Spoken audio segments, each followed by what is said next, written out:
बच्चों class 8th की exercise 10.3 करेंगे।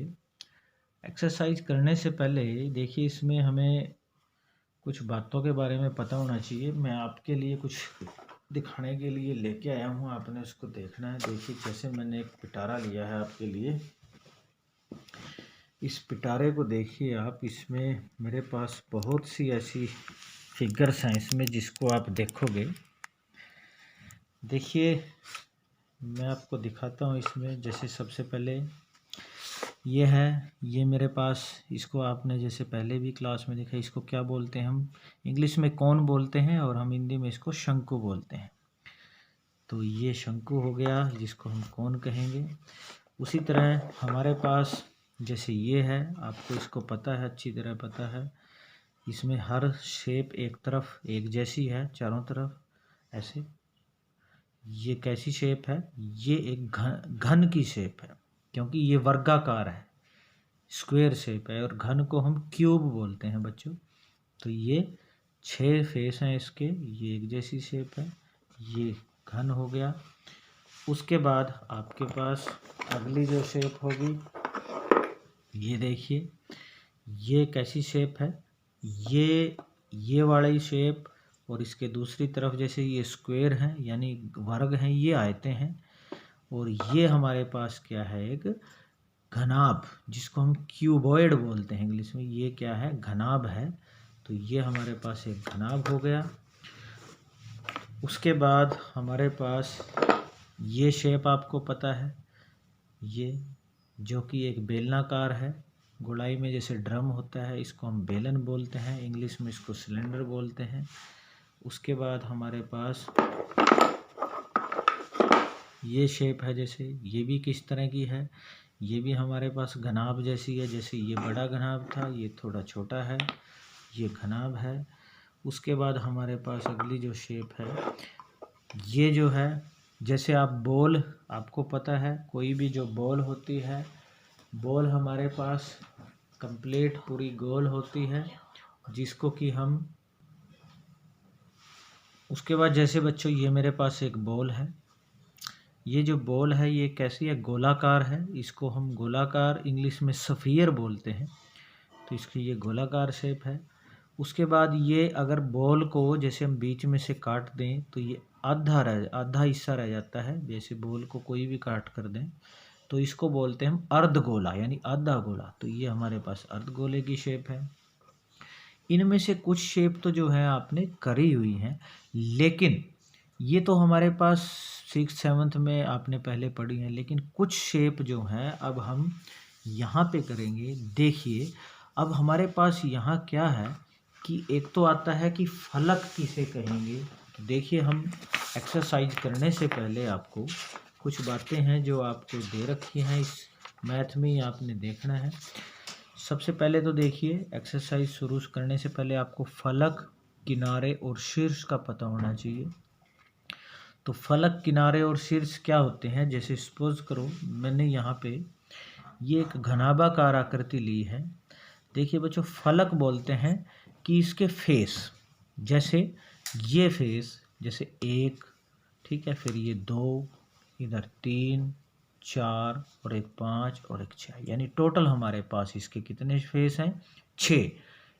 1, 2, फिर एक नीचे वाला, एक ये 4, 5 और 6, तो टोटल 6। इनको बोलते हैं फलक। तो ये फलक हो गए।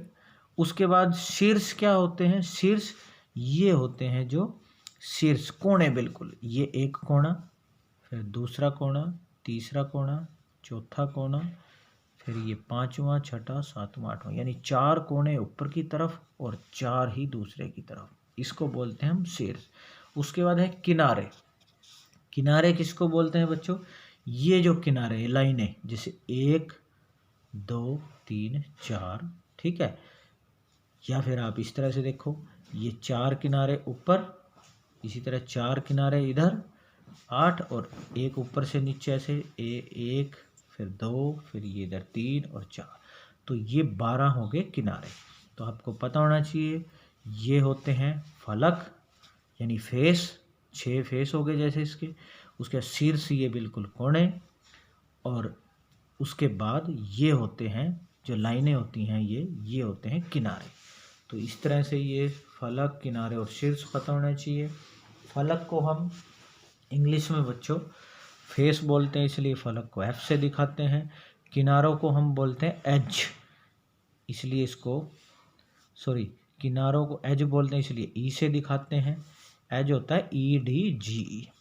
और शीर्ष होते हैं जो हमारे इसके कोने होते हैं, तो उसको हम बोलते हैं, इसको बोला जाता है वर्टिसिस, VERTICES, वर्टिसिस, इसलिए शीर्ष को हम V से दिखाते हैं। तो FE और V यानी फलक, किनारों को E से और शीर्ष को V से। शीर्ष मतलब जहाँ पे ये दोनों के जैसे V है, यहाँ कोना बना हुआ है, इसलिए इसको शीर्ष याद रखना है। और किनारों में सीधी लाइनें यानी एज होती हैं, तो ये E से। तो इस तरह से ये आपको, अब जैसे हमारे पास अब कुछ आकृतियाँ हैं, आपको आगे दिखाते हैं। अगले पेज के आपको क्या दिया हुआ है कि जैसे जो भी कोई भी जो शेप है बच्चों, जो सीधी लाइनों से मिलकर बनी हो, जैसे ये सीधी लाइनें हैं, ये सीधी लाइनें हैं, उनको बोला जाता है बहुफलक। ये बहुफलक होते हैं, यानी उसमें एक से ज़्यादा फलक होते हैं। और बहुफलक कौन से नहीं होते?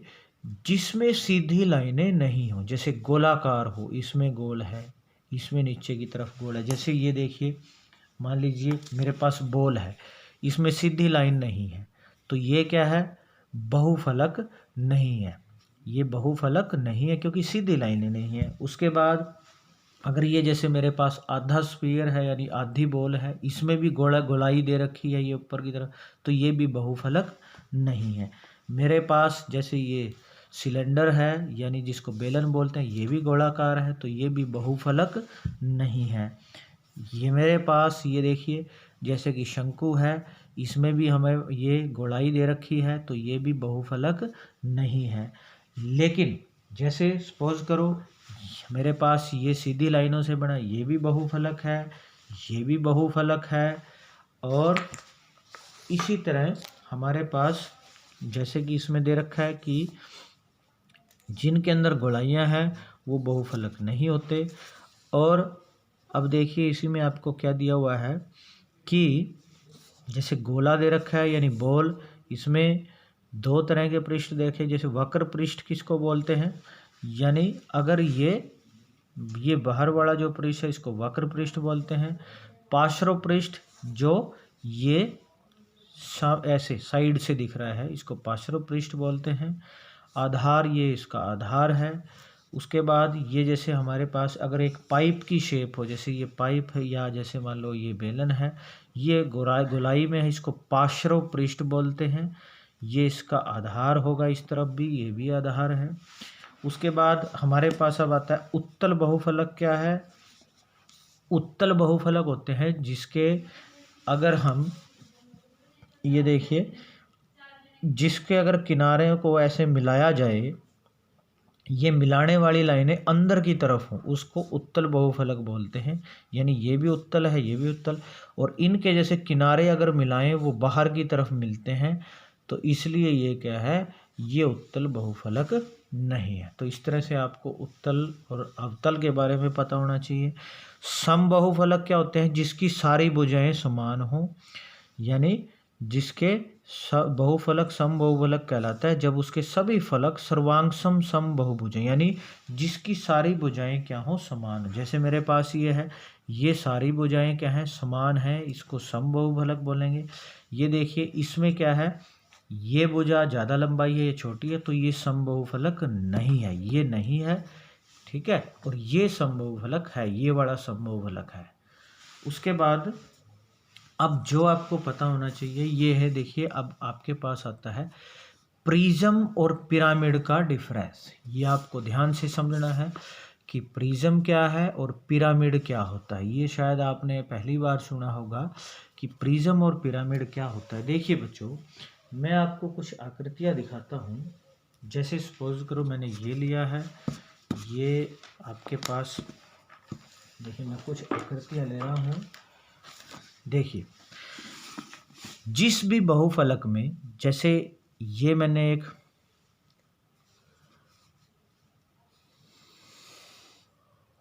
घनाभ लिया है। इस घनाभ में जैसे ये वाला सिरा और इसके नीचे वाला इधर वाला, मान लीजिए ये दोनों आधार हैं ऊपर और नीचे, अगर वो एक जैसे हों, जैसे ये भी वर्गाकार है और इसके नीचे वाला जो सिरा है ये वाला, ये भी क्या है, वर्गाकार है, दोनों तरफ ये दोनों क्या है, वर्गाकार हैं और एक जैसे हैं, तो उसको हम बोलते हैं प्रिज्म। यानी ये स्क्वायर प्रिज्म है, वर्गाकार प्रिज्म है। ये जैसे मैं ले रहा हूँ, इसमें भी क्या है, जैसे ये ऊपर वाला सिरा और इसके नीचे वाला सिरा दोनों वर्ग के आकार के, ये भी वर्गाकार प्रिज्म है। ये जैसे मेरे पास देखिए, इससे पहले मैं ये ले लेता हूँ, जैसे देखो ये एक त्रिभुज दिख रही है आपको, लेकिन इस त्रिभुज में देखिए ये त्रिभुज ऊपर वाला सिरा और इसके दूसरी तरफ वाला ये भी त्रिभुजाकार है, तो ये क्या है, त्रिभुजाकार प्रिज्म है, त्रिभुज के आकार का, यानी जैसा ये है वैसा ही दूसरी तरफ है। और ऐसी जैसे ये मेरे पास देखो क्या है, इसकी कितनी भुजाएं, 1 2 3 4 5, तो ये पंचभुज, और इस तरफ भी पंचभुज है, तो ये पंचभुजाकार क्या है, प्रिज्म है, दोनों तरफ एक जैसा है, ये प्रिज्म है। लेकिन जिसमें दोनों तरफ बराबर ना हो वो क्या होता है, वो पिरामिड होता है। जैसे कि मैं आपको आकृति दिखाता हूँ। सबसे पहले देखिए, ये है मेरे पास, ये देखो आप, ये अगर आप देखोगे नीचे की तरफ क्या है, ये त्रिभुज है, लेकिन ये जैसे जैसे ऊपर की तरफ आई है तो ये नोक बन गई। इधर तो हमें क्या है, त्रिभुज दे रखी है, लेकिन ऊपर तो ये कम हो गई, ऊपर नहीं है त्रिभुज, तो ये क्या है, तो ये है पिरामिड, जिसमें एक तरफ त्रिभुज हो और वो कम होती होती है, नुकीले सिरे में मिले, वो क्या है, पिरामिड। ये क्या है, पिरामिड है, इसमें दोनों तरफ त्रिभुज नहीं है, ये पिरामिड है। उसके बाद मेरे पास जैसे ये है आकृति दूसरी, यहाँ नीचे देखिए 1 2 3 4, ये पंचभुजाकार हमारे पास नीचे पंचभुज है, लेकिन ऊपर आते आते ये बिल्कुल नुकीली हो गई, तो ये भी क्या है, पंचभुजाकार पिरामिड है। तो पिरामिड और प्रिज्म में फ़र्क पता लग गया। प्रिज्म में क्या होता है, दोनों तरफ बेस बराबर होता है, पिरामिड में एक तरफ जैसे बेस छोटा होके नुकीला हो जाता है, वो पिरामिड है। तो अब देखिए हम आपने ये इन आकृतियों के बारे में समझ लिया होगा अच्छी तरह से। तो अब समझने के बाद हम एक्सरसाइज शुरू करेंगे। तो देखिए हम एक्सरसाइज शुरू करते हैं। हमारे पास जैसे फर्स्ट क्वेश्चन है, क्या किसी बहुफलक के फलक नीचे दिए गए अनुसार हो सकते हैं। अब बहुफलक क्या होता है, जो सीधी रेखाओं से बने। जैसे सपोज करो इन्होंने कहा है कि क्या बहुफलक के फलक नीचे, सबसे अगर आप देखो सबसे पहले ही हमारे पास जो आकृति है वो दो भुजाओं की, देखो क्या दो भुजाओं की बंद आकृति बनती है, नहीं बनती। हमें बंद आकृति बनाने के लिए 3 भुजाओं की जरूरत पड़ती है। तो हमें सबसे बहुफलक के नीचे दिए गए अनुसार हो सकते हैं, इसके बारे में हमने बताना है। अब देखिए जैसे मैंने सबसे छोटी आकृति बताई, इन्होंने पूछा कि आप बहुफलक के फलक नीचे दिए गए अनुसार हो सकते हैं। तो जैसे मैंने ये नीचे वाला सिरा त्रिभुज के आकार का है। अब इस त्रिभुजाकार के कितने फलक हैं, यानी कितने फेस हैं। देखिए एक तो यही हो गया नीचे की तरफ, उसके बाद 2, फिर इधर 3 और इस तरफ 4। देखिए मैं निशान लगा देता हूँ। मान लीजिए ये 1, उसके बाद ये 2 और तीसरा हो गया ये 3, उधर तो 1 आ गया दोबारा, तो 3 ये और नीचे 4। सबसे छोटा बहुफलक यही होता है, क्योंकि 3 भुजाओं से ही बंद आकृति बनती है, नीचे 2 की नहीं। तो किसी भी बहुफलक के लिए कम से कम 4 भुजाएं होनी जरूरी हैं, 4 त्रिभुज होनी जरूरी है। ये भी त्रिभुज है, देखो ये भी त्रिभुज, ये भी त्रिभुज और एक त्रिभुज, नीचे कम से कम 4 होनी जरूरी है। तो इन्होंने पूछा क्या त्रिभुजाकार हो सकती है, तो इसका आंसर क्या लिखेंगे हम, नहीं। ऐसी 4 त्रिभुज वाली, तो इसका आएगा हाँ। और एक वर्ग और 4 त्रिभुज, तो ये भी हो सकता है कि अगर एक वर्ग हो नीचे की तरफ और ऊपर उसके 4 त्रिभुज। जैसे कि मान लीजिए ये नीचे त्रिभुज है, अगर यहाँ पे हम इसकी बजाय क्या लें, एक वर्गाकार ले लें तो उसके 4 त्रिभुज बन जाएंगे, तो ये भी हाँ हो सकता है। तो ये आ जाएंगे दोनों हाँ, ये आ जाएगा नहीं। उसके बाद दूसरा क्वेश्चन है, क्या ऐसा बहुफलक संभव है जिसके फलकों की संख्या कोई भी संख्या हो? ये कह रहे हैं, देखिए इसको कैसे करना है। तो इन्होंने इसमें पूछा है कि क्या ऐसा बहुफलक संभव है जिसके फलकों की संख्या कोई भी है। मैंने अभी आपको सबसे छोटी आकृति फलकों में त्रिभुजाकार दिखाई थी, तो त्रिभुजाकार में कम से कम कितने फेस हो सकते हैं? तो कम से कम 4। तो सेकंड का आंसर आएगा कि क्या ऐसा बहुफलक संभव है जिसके फलकों की संख्या कोई भी संख्या? तो हम कहेंगे कि बहुफलक में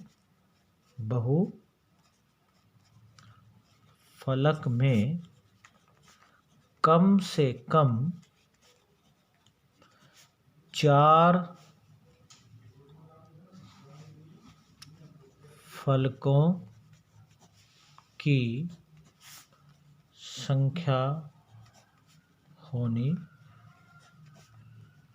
जरूरी है। तो ये हमने इसका सेकंड का करना है। अब थर्ड देखिए, इनमें से कौन सा प्रिज्म है? अगर आपकी याद हो, मैंने आपको बताया था प्रिज्म में क्या होता है, जैसे एक तरफ से बेस उसका, जैसे मान लो कोई भी हो सकता है त्रिभुज के आकार का, वर्ग के आकार का, लेकिन ऊपर की तरफ त्रिभुज में क्या है, वैसा ही बेस होना चाहिए। जैसे मान लीजिए ये है मेरे पास, जो आधार इधर है वैसा ही दूसरी तरफ ये त्रिभुज, ये हमारे पास प्रिज्म है, ये भी प्रिज्म है, दोनों तरफ आधार सेम होएगा, ये भी प्रिज्म है।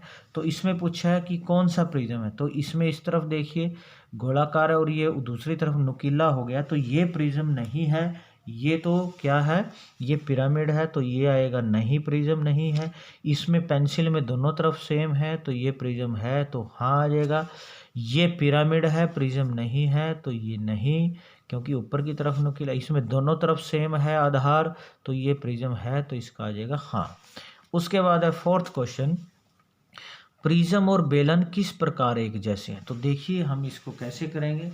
देखिए जैसे मैं आपके सामने, मैंने ये एक खाली डिब्बी ली है, ये मेरे पास जो डिब्बी है, ये जैसे कोई आई ड्रॉप की डिब्बी ली है। अगर आप देखो ये शेप किस जैसी है, ये शेप एक क्यूबॉइड यानी कि घनाभ के आकार की है, और ये हमारे पास इसका जो बेस है यानी आधार है वो वर्ग के आकार का है। इधर भी वर्ग है, दूसरी तरफ भी क्या है, वर्ग है। तो ये वर्गाकार क्या है, अगर आधार दोनों वर्ग हैं तो वर्गाकार क्या है हमारे पास, ये वर्गाकार प्रिज्म है। अब इन्होंने कहा प्रिज्म और बेलन किस प्रकार एक जैसे हैं। देखिए बेलन क्या होता है, सिलेंडर। मैं थोड़ा सा देखिए इसको आप ध्यान से समझना। मान लीजिए मैं अगर इस प्रिज्म में क्या करूं, जैसे मान लीजिए मैंने ये डिब्बी को खोल दिया, आप थोड़ा सा ध्यान से समझना इसको। अगर मान लीजिए मैं इसमें 4 लाइनें बनाऊं, ऐसे इसके चारों कोणों पे मैं 4 लाइनें बनाता हूँ, और इसको मैंने जैसे ये थोड़ा सा मोड़ दिया है, ये थोड़ा सा इसको मोड़ दिया है, ये 4 लाइनें बन गई। और फिर मैं जैसे थोड़ा सा, अगर आप देखो जब 4 लाइनें बनेंगी इसकी शेप में थोड़ा सा फ़र्क आएगा ऐसे, और फिर और लाइनें बनाते चले जाएं, ज़्यादा लाइनें कर लूँ मैं, मतलब इसको पूरा मोड़ लूँ, ज़्यादा लाइनों की संख्या इसमें बढ़ाता चला जाऊँ, तो आहिस्ता आहिस्ता कैसी शेप हो जाएगी। इसको अगर मैं गोलाई में हो जाएगा ये, और लाइनें इसकी मोड़ता चला जाऊँगा मैं, तो ये मेरे पास जो शेप आएगी, इसको जब मैं गोलाई में इसको मोड़ूंगा, देखिए जैसे ही मैं इसकी गोलाई में यूँ मोड़ता चला जाऊंगा, लाइनें इसमें बढ़ाता चला जाऊंगा, तो ये एक पाइप जैसी शेप बन जाएगी। ऐसे गोलाई में इसको जब मोड़ेंगे, ऐसे मोड़ेंगे तो ये मुड़ते मुड़ते मुड़ते ऐसे गोलाई में शेप हो जाएगी, और ये एक बेलन की तरह हो जाएगी जैसे पाइप होता है। यानी ये नंबर ऑफ लाइंस, यानी इसमें उसकी जो लाइनें हैं वो ज़्यादा बढ़ानी पड़ेंगी, यानी ऊंचाई बोलते हैं इसको। अगर ऊंचाई को बहुत ज़्यादा बढ़ाया जाए, ये लाइनें ज़्यादा बढ़ा दी जाएं, तो ये किसका रूप ले लेगी, ये सिलेंडर का रूप ले लेगी, बेलन का रूप ले लेगी। तो इसका आंसर हमें क्या लिखना है, तो हम इसमें लिखेंगे कि फोर्थ क्वेश्चन में कि प्रिज्म और बेलन के लिए, कि जब प्रिज्म में ऊंचाई की संख्या ज़्यादा या बहुत ज़्यादा हो तो वह बेलन का रूप ले लेता है। तो इसी तरह इसका सेकंड पार्ट भी इसी जैसा है कि पिरामिड और शंकु, जैसे मान लीजिए ये कोई पिरामिड है, अगर मान लीजिए ये और ये तो मैंने जैसे थोड़ी लाइनें, अगर और पास पास लाइन हो तो ये थोड़ा गोलाई में बन जाएगा। यानी गोलाई में मतलब जैसे कि हमारे पास देखिए ये, जैसे मैंने ये रैकेट की एक रैकेट ली है, जैसे ये और लाइनें मैंने पिरामिड से इसकी लाइनों को और ज़्यादा बढ़ा दिया तो ये एक तरह से शंकु की शेप ले लेगी, कौन बन जाएगा। तो हमने क्या कर लेना है, इसको हम इसमें भी उसी तरह लिखेंगे जैसे इसमें कि जब पिरामिड में ऊंचाई की संख्या ज़्यादा या बहुत ज़्यादा हो तो वह शंकु का रूप ले लेता है। उसके बाद है 5वां क्वेश्चन, क्या एक वर्ग प्रिज्म और एक घन एक ही होते हैं? देखिए जैसे कि मेरे पास ये घन प्रिज्म है और उसके बाद ये जैसे घन प्रिज्म क्या होता है, इसमें देखिए हमारे पास अगर आप देखो ये प्रिज्म में मैंने आपको बताया था दोनों तरफ बेस एक जैसा होता है और वर्गाकार है, ये भी वर्गाकार मतलब भुजाएं एक जैसी हैं, तो इसको हम क्या कहेंगे, वर्गाकार प्रिज्म कहेंगे, क्योंकि दोनों तरफ ऊपर का बेस और नीचे का बेस एक जैसा है। ऐसे ही इन्होंने कहा है वर्गाकार, और दूसरा हमारे पास क्या लिखा है इसमें, वर्ग प्रिज्म और घन, जैसे ये घन है जो, अगर इनके आधार ऊपर और नीचे का आधार एक जैसा हो तभी वो एक जैसे हो सकते हैं, अगर आधार एक जैसे नहीं हो तो वो नहीं हो सकते। अब जैसे मान लीजिए ये वर्गाकार प्रिज्म है, इसमें हर एक भुजा वर्ग है, ये देखिए इसमें ये बेस वर्ग है और इसका दूसरा बेस भी वर्ग है, लेकिन ये बेस जो है, हालांकि इसके बेस आधार दोनों वर्ग के आकार के हैं, लेकिन ये जो है वर्गाकार नहीं है, ये घनाभ की शेप है। तो ये कोई ज़रूरी नहीं है कि प्रिज्म में अगर वो वर्गाकार हो वो घनाभ भी हो सकता है।